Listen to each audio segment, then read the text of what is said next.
Hi friends, welcome to my channel. Sunday అయితే మేము మా పిల్లలు కలిసి సరదాగా మా తోటకు వెళ్ళామండి. అక్కడైతే చుట్టుపక్కల ఉన్న పచ్చదనాన్ని చూస్తూ మా పిల్లలు చాలా ఆనందంతో మురిసిపోయారు. బంతిపూల చెట్లను మా మామయ్య గారు నాటించారండి. ఎందుకంటే చెట్లకు ఉన్న క్రిమి కీటకాలు అన్నీ బంతిపూల మీద ఆకర్షింపబడి వాటి మీద ఉన్న కీటకాలను తొలగించడానికని తోటల మధ్యలో ఇలా పూల చెట్లను వేస్తారంట. నేను మా పిల్లలైతే ఇంత ఎండగా ఉన్న మా తోటంతా తిరుగుతూనే ఉన్నాము. అలా తిరుగుతూ ఉండగా మా తోటలోకి అనుకోకుండా మేకలు వచ్చేసాయండి. వాటిని వెళ్ళగొడుతూ మా బాబు ఒకటే ఉరుకుతున్నాడు. తోటలోని పండుకాయలను కోసిన తర్వాత ఇలా ఇసుక నేల మీద సాళ్ళు పద్ధతిలో పెట్టేసి రోజుకో 4-5 సార్లు పొద్దున్న నుంచి సాయంత్రం వరకు కాళ్ళతో దున్నుకుంటూ వీటిని బాగా తడిగా లేకుండా ఎండిపోయేలాగా ఎండబెట్టుకుంటారంట. అలా ఎండబెట్టడం వల్ల ఎండుమిర్చి బాగా ఎండిపోయాయండి. ఎండిపోయాక ఎండుమిర్చిని తాలుకాయల్ని వేరు చేయడానికి మా మావయ్య కూలి వాళ్ళని పెట్టారు. నేనైతే సరదాగా కాసేపు వాళ్ళతో కూర్చొని ముచ్చట్లాడుతూ వాళ్ళతో పాటు నేను కూడా కొద్దిసేపు గేడింగ్ చేశాను. మా బాబు అయితే మధ్యలో వచ్చేసి అమ్మ నేను చేస్తాను అంటూ వచ్చాడు. ఎండకి కొద్దిసేపు కూడా ఉండలేక వెళ్ళిపోయాడు పాపం.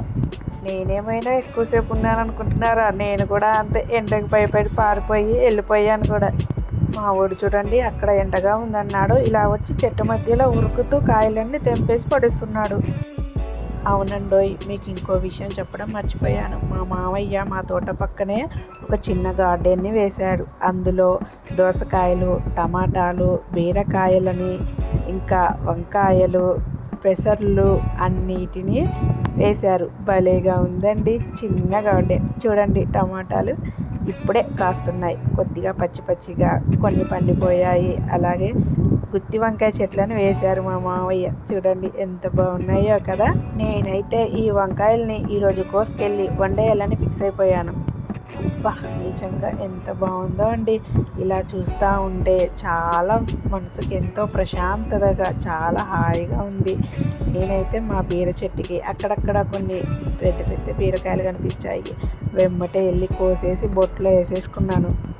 మా మావయ్య అయితే అక్కడక్కడ జొన్న చెట్లను కూడా పెంచేశాడు. ఇప్పుడే అవి కంకులు పాల కంకుల్లాగా ఉన్నాయి. అవి ముదిరి జొన్నలు అయ్యేసరికి చాలా టైం పడుతుంది. ఇదిగో చూడండి, ఇవి పెసర చెట్లు చిన్నగా ఉన్నాయి. ఇప్పుడే పెసరకాయలు కాస్తున్నాయి. అలాగే దోసకాయ చెట్లకి ఏమైనా దోసకాయలు ఉన్నాయని దోలాడుతూ కనబడ్డ బీరకాయనల్లా కోసేస్తూ అంత సరదాగా గార్డెన్లో ఉన్న కూరగాయలను తెంపేసి నాతో పాటు మా అబ్బాయి కూడా చెట్లలో తిరుగుతూ నాతో పాటు వంకాయలని, టమాటాలని, బీరకాయలని అన్నిటిని కోసేస్తూ మస్తు ఎంజాయ్ చేస్తున్నాడు. అలా గార్డెన్లో తిరుగుతుంటే ఈ చెట్లను చూసి ఏం చెట్లా అని నేను దీర్ఘంగా ఆలోచిస్తుంటే మా వారు వచ్చి ఇవి శనగల చెట్లు అని చెప్పారు. ఇవి నిజంగా శనగల చెట్లు ఇలా ఉంటాయని నాకు అస్సలు తెలియదు. వీడియో చూస్తున్న వాళ్ళల్లో మీకెవరికైనా ఇవి శనగ చెట్లు అని తెలుసుంటే కామెంట్లో చెప్పండి. నాకైతే నిజంగా తెలియదండి. ఈరోజైతే మా తోటలో మా గార్డెన్లో సరదాగా ఇలా తిరిగేస్తూ ఫుల్ ఎంజాయ్ చేశాము.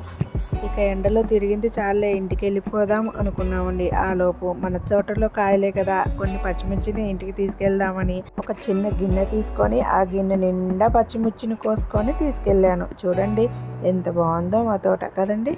మేమైతే ఈ సండే మా తోటకు వచ్చి మా తోట పక్కన ఉన్న మా మినీ గార్డెన్లో కాసిన కూరగాయలను తెంపుతూ చాలా ఆనందంగా గడిపేశాము. నిజంగా మన గార్డెన్లో కాసిన కూరగాయలను తెంపుతూ అలా వాటిని వండుకొని తింటే ఉండే కిక్కే వేరు కదండి. ఈ సండే అయితే నేను మా పిల్లలు మా తోటలో మా గార్డెన్లో ఇలా ఎంజాయ్ చేశాం. మరి మీరు ఎలా ఎంజాయ్ చేశారో కామెంట్ చేయండి.